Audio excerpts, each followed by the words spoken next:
Chers élèves, bonjour. Aujourd'hui, on va travailler une nouvelle leçon d'orthographe.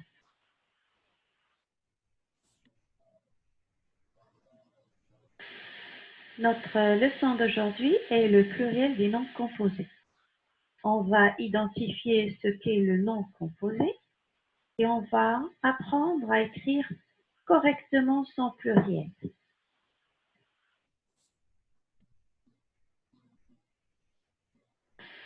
Alors, qu'est-ce qu'un nom composé?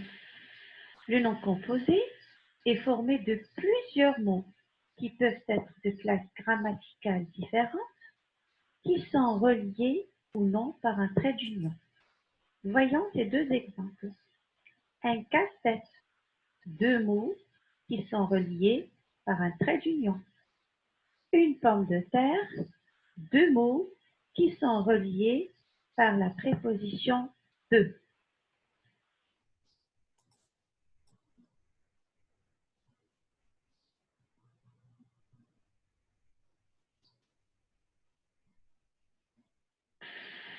Voici quelques exemples de noms composés. Un nom composé peut être formé d'un nom plus nom, un chou-fleur, le chou et la fleur, un chou-fleur. Nom plus adjectif, un coffre fort. Le coffre est un nom et fort est un adjectif. Adjectif plus nom, un rouge-gorge. Rouge, adjectif et gorge, un nom. Un verbe plus un nom, un ouvre-boîte. Ouvre, un verbe et nom, c'est la boîte. Verbe plus verbe, un laisser-passer. Laisser, c'est un verbe, plus un autre verbe, c'est passer.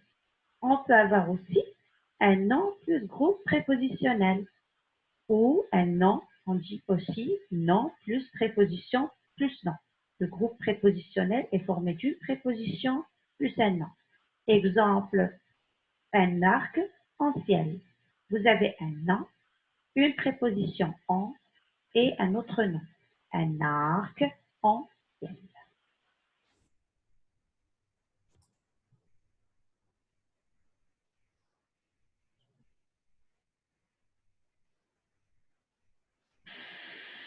Comment écrire le pluriel des noms composés? Alors, dans les noms composés, seul le nom et l'adjectif peuvent se mettre au pluriel, si le sens le permet. Voici quelques exemples. Nom plus nom. On accorde. Un chou-fleur, des choux-fleurs. Chou avec X et fleur avec S. Adjectif plus nom, on accorde. Un rond-point, des ronds-points. Rond avec S et point avec S. Adjectif plus adjectif, on accorde aussi. Un sourd-muet, des sourds-muets. Sourd avec S et muet avec S. Mais attention, demi, semi, franc et grand sont invariables devant un nom féminin, comme par exemple une grand-mère, des grands-mères. Observez bien grand, je ne lui mets pas le S. Pourquoi? Parce qu'il est devant un nom féminin, mère.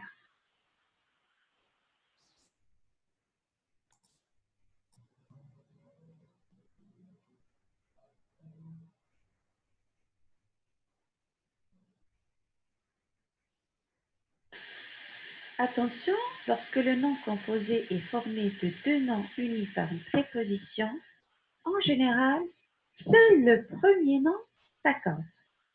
Voici quelques exemples. Un chef-d'œuvre, des chefs-d'œuvre. Chez va prendre la marque du pluriel S, d'œuvre, non. Il est invariable. Une machine à laver, des machines à laver. Seul le premier nom prend la marque du pluriel. Ici, c'est machine. Il y a pourtant quelques exceptions à retenir. Dans le nom composé tête à queue, pot-au-feu et tête à tête, on ne met pas de S. Ce sont des noms composés invariables.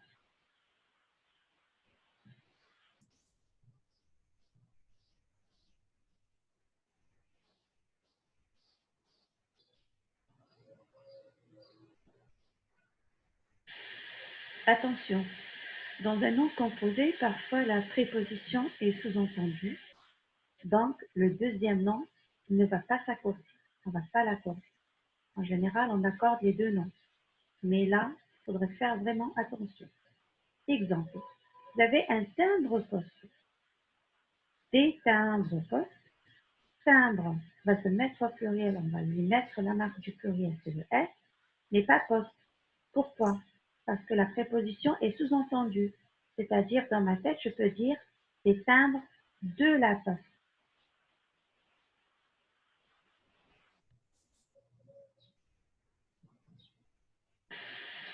Analysons, mes chers élèves, ce tableau. Les natures, le singulier et le pluriel. Nom plus préposition plus nom. Un exemple, un arc-en-ciel au singulier, sans pluriel, des arcs en ciel. Arc va prendre la marque du pluriel, c'est un S. Préposition en et ciel, on va le garder au singulier.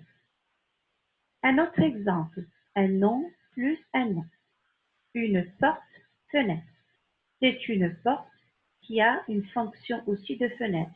Une porte en guise de fenêtre. Pluriel, des portes, puisque c'est un nom, je vais mettre la marque du pluriel, c'est le S. Fenêtre, pareil, pluriel avec S. Adjectif plus nom, un rouge-gorge. Des rouges-gorges, pluriel, marque du pluriel pour rouge, un S, pour gorge aussi, un S. Un autre exemple, verbe plus nom. Un porte-avions. Ici, c'est un grand bateau qui porte des avions. La nature de porte est un verbe. Avion, un nom. Le verbe est invariable. On ne met pas de S. Avion avec S. Un abat-jour. Attention, ici, nous avons un verbe et nous avons un nom. Mais la préposition est sous-entendue. Des abat-jours. Abat va rester invariable et jour aussi. Abattre ou abattement du jour. On parle du jour. La préposition est sous-entendue. Un mot invariable plus un nom. Ici, nous avons un exemple d'une préposition après midi, un après-midi, pluriel, des après-midi. Après est invariable, midi prend la marque du pluriel, c'est le S. Un autre exemple de mot invariable, cette fois-ci avec un adjectif qualificatif. La bien-aimée.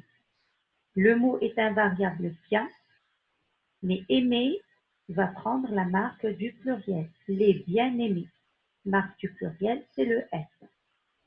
Un autre exemple, le dernier, verbe plus verbe. Un laissez-passer. Les deux éléments restent invariables parce que le verbe ne s'accorde pas. Je vous dis au revoir mes chers élèves et à la prochaine fois.